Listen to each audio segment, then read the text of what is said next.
Alrighty guys and gals, welcome back to the office of the JF-17 Thunder, or Jeff as she's affectionately called by members of the DCS world community. It's been quite a long time since we've been in this cockpit together.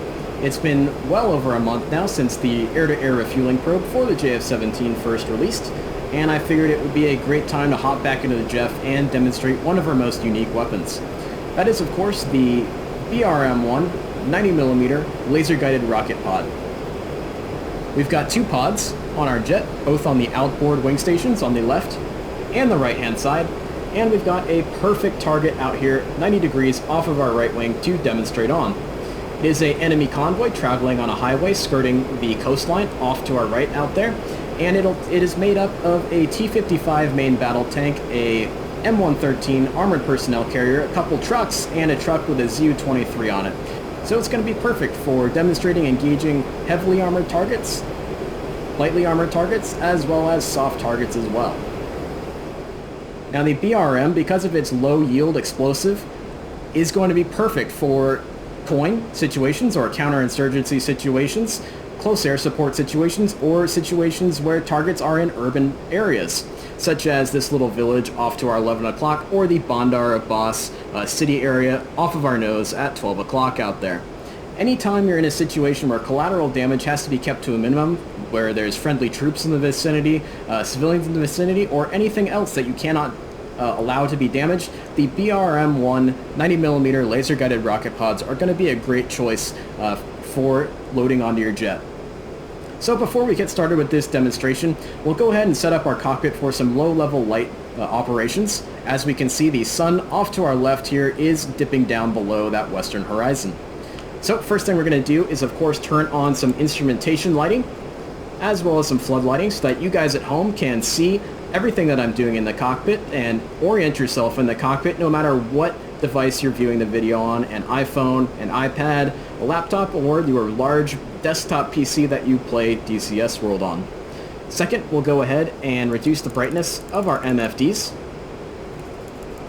making sure we got a nice dark black background on our MFDs so we can view all of the symbology on those MFDs as well as we could during any daytime situations. Next, we'll go ahead and reduce our HUD brightness to get rid of some of that green bloom that appears on the combiner glass of the JF-17 HUD as the sun starts to get lower and lower on the horizon. Next, we'll go ahead and put in our target waypoint, waypoint 4, which will be off to our right hand side here out by that convoy area.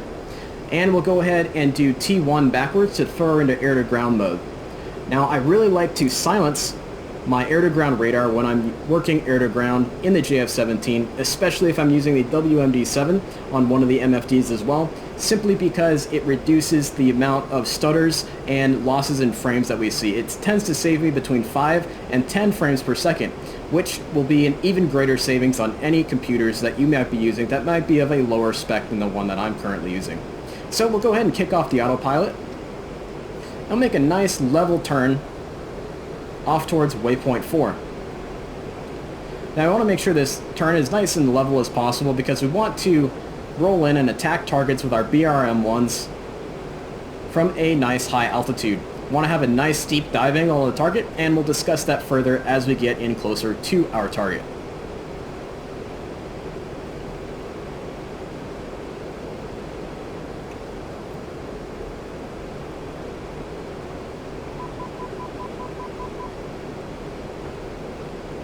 And we'll go ahead and roll out slightly off center from our target, so that way we can initiate a good solid roll-in maneuver and allow us to see any threats that may pop up around our target area, as well as allow us to keep our eyes on the area that that target is going to be in. Next, we'll go ahead and throw her into altitude hold mode at flight level 150 to reduce our pilot workload as we work the pod. We'll go over to the pod page on our right hand MFD. Next, we'll bring up the HSD on our center MFD and bring up the map. Now, our center MFD here, our lower MFD, is currently the SOI, or sensor of interest, or a SOI, however you want to say it, as denoted by this little asterisk above the center soft key. We can change that, of course, by using the S1 switch to switch which MFD is currently our SOI, and we'll use S2 to zoom in the map to allow us a little bit of greater situational awareness as we're coming off of our targets and coming back around for reattacks and things like that, as well as allowing us to view RWR threats or any radar threats that may pop up around us. Say a SA-8 pops out of a barn out here or something like that. We want to be able to know exactly what the azimuth is to that threat right away, because we're not going to get lollipops or anything like that that show RWR contacts on the HUD like we do in Western jets like the FA-18 or AV-8B Harrier. Next, we'll go ahead and select our WMD-7. We'll go ahead and throw her into slave mode, and we'll go ahead and turn her on. We'll uncage the pod, and we'll go S1 right to set our right-hand MFD as the SOI or SOI. You can tell by the little asterisk above the center soft key. And we'll go ahead and do S2 up to increase the field of view. And we'll go ahead and take her out of CCD and put her into the FLIR camera mode. We'll zoom in using our zoom slider as well. And we'll start to adjust our picture using our gain and contrast switches on the pod here. This is something that we're going to have to constantly adjust in the pod, especially as the lighting conditions start to get lower and lower and lower as the sun dips lower and lower in the sky. So we'll go ahead and start looking for those targets. We'll go ahead and bring our nose on over towards our target as well, and we can see our little convoy out here, and we'll go TDC to press to throw her into area track mode, and we'll go TDC to press again to throw her into point track mode on top of that T-55 main battle tank that we're going to engage first. Now, when engaging heavily armored targets in the JF-17, I like to go ahead and throw her into salvo mode and release 2 rockets with each push of the pickle button, so that way we have a higher probability of getting a nice solid hit on that target and taking out that tank. Next, we'll go ahead and check out our laser code. We can see our code is 1688 for those rockets, which is pretty standard. That is the default DCS World laser code, and because we're doing an air start, it'll always be on that. We'll ensure that our pod is on that same code, 1688. There it is. And we'll go ahead and set our fusing to electronic fuse to ensure those rockets actually detonate upon impact. Now keep in mind here that we want to have a nice steep dive angle on the target. With the BRM-1, if you have too shallow of a dive angle, you'll notice that your rockets tend to skip over the target and land long. And with such a small warhead here, even missing by just a few yards will make sure that you do not damage your target whatsoever, especially with the more or less non-existent shrapnel damage modeling in DCS World itself. The higher incline for our run-in and the steeper angle will also make it so that the rockets are more likely to hit our target dead on, as well as hit the top of our target, our T-55 that we're going to be engaging, hitting it in the softest part of its armor, the weakest part of its armor, and hopefully getting a good kill on that tank. So we'll go ahead and pop the autopilot off. We'll continue on here. We'll bring our nose a little bit further closer towards our target. And we'll go ahead and roll on in. We're currently 7.5 miles away from our target. I like to dive in at least 20 degrees down onto our target, sometimes a little bit more, so we'll go ahead and bring the nose back up a bit. See if we can get a little bit steeper.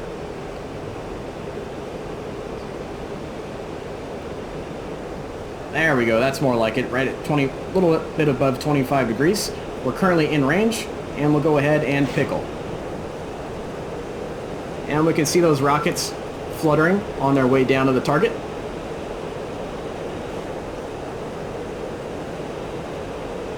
And that looks like a pretty good shack on that tank. If it's not an outright kill, it's at least a mission kill on that tank. And they are not having a good day, that's for sure. So we'll go ahead and return to a high altitude, about 15,000 feet, so that we can have a nice steep dive angle on that target again. And we'll go ahead and go around and hit that M113 APC that is also a part of that convoy.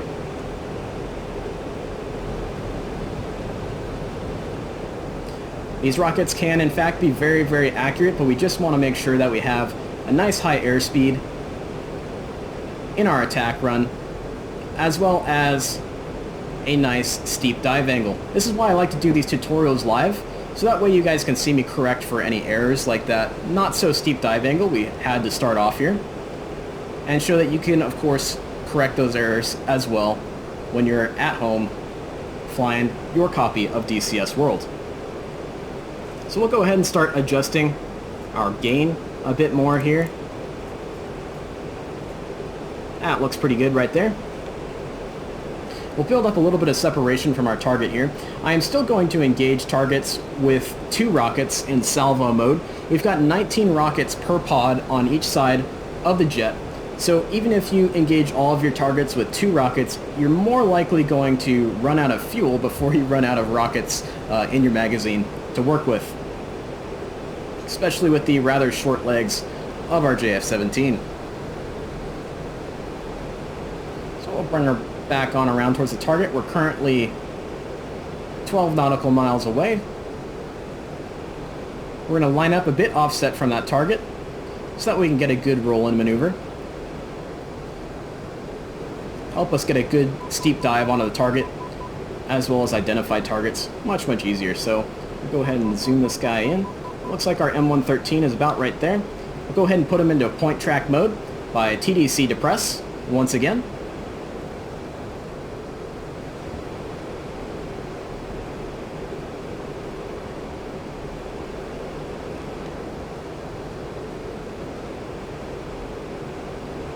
Alright, and we'll go ahead and start our roll-in maneuver. That's a little premature. We'll go ahead and keep it flying straight level. Like I said, we really want to concentrate on getting that nice steep dive angle of at least 25 degrees down on our target. That does in fact look like our M113 target. There we go. This will look a little bit better. The faster we go in on our dive into the target, the more airspeed the rockets have to work with, the more kinetic energy they have to work with, and therefore the more accurate they tend to be. That's a nice 27 degree dive angle for that release, so that should be a really good hit on that M113. And looks like one of the rockets missed, but it looks like one of them hit dead on onto our target. And it looks like we need to go ahead and do a re-attack on that M113. We can see that sometimes they do land a bit long right over the top of that target. Wasn't necessarily our fault because we did have a nice steep dive angle on the target. We did have a good high airspeed, so we'll go ahead and come around for a re-attack.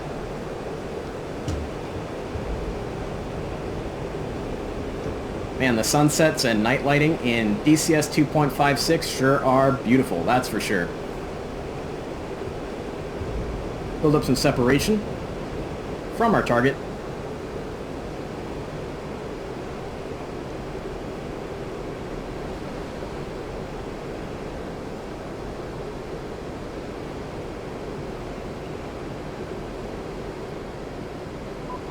And we may have to adjust our gain and contrast on the picture of our pod.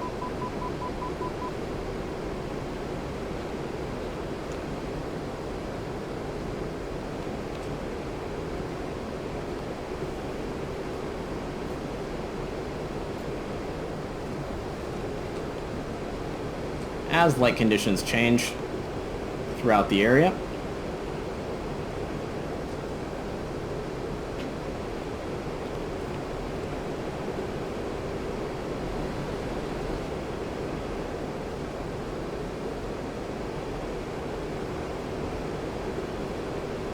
And we'll go ahead and bring it on back in towards our target.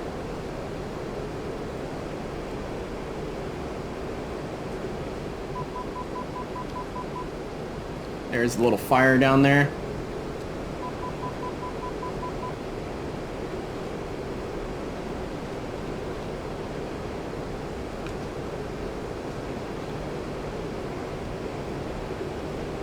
And we'll go ahead and switch our target down to these 2 trucks that are right next to each other. That ought to be a good target. There we go. There's a good point track on that first vehicle. And And we'll go ahead and roll on in.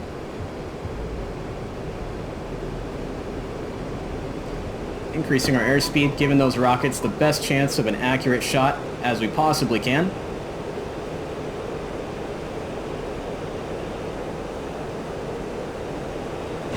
And pickle, and we can see those rockets fluttering their way down to the target. I think that is just the coolest thing.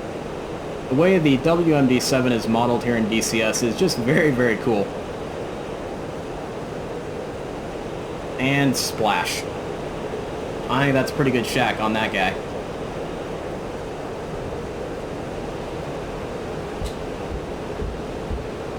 Got a little bit low, make sure there's not a guy popping out with a Stinger or an SA-18 down there. And we can see, look at that, the warhead of the BRM-1 is so precise and so small that the truck right next to it, carrying the ZU-23, is more or less looked untouched.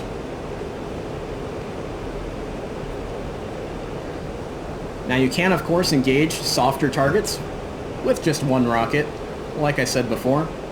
But I tend to just go ahead and go for salvo launches, just to give me the best chance of hitting those targets.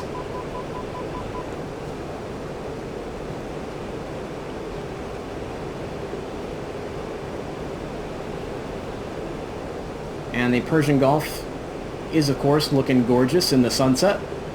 And why don't we go ahead and run on in for another re-attack. Even with the 2 rockets in salvo mode, we can see that collateral damage is really not something we have to worry about due to just how small the warhead of these rockets are, with that truck right next to the other one virtually intact.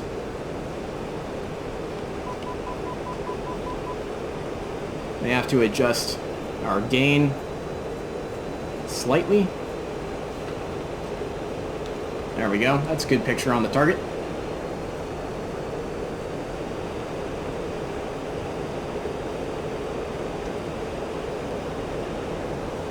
Bit of a shallow run-in, but we'll see if we can dip down a little bit more. And pickle.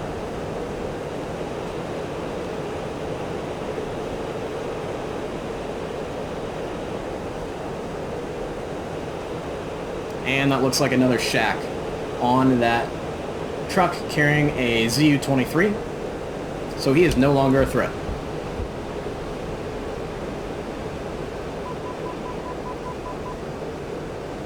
And we still have a whole bunch of rockets waiting to go, ready to go for more targets. So this is a fantastic weapon for close air support, in which your guys on the ground need weapons on the enemy for a long period of time. Whereas a F-16 can carry at most 4 GBU-12s, or a FA-18, this aircraft can carry at least 19 launches from these BRM-1s, which is pretty unprecedented to any other aircraft in DCS, save for maybe the A-10 with a gun. Now, of course, your limiting factor here in the JF-17 is, of course, that very small fuel tank. So let's go ahead and do one more re-attack on a couple targets down here, and then we'll go ahead and end this demonstration and let you guys get to it on your own.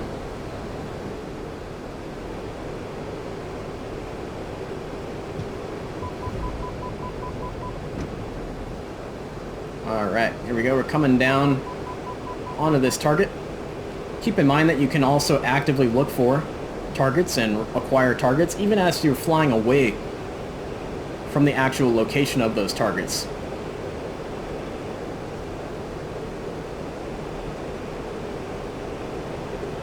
Alright, here we are coming down the chute.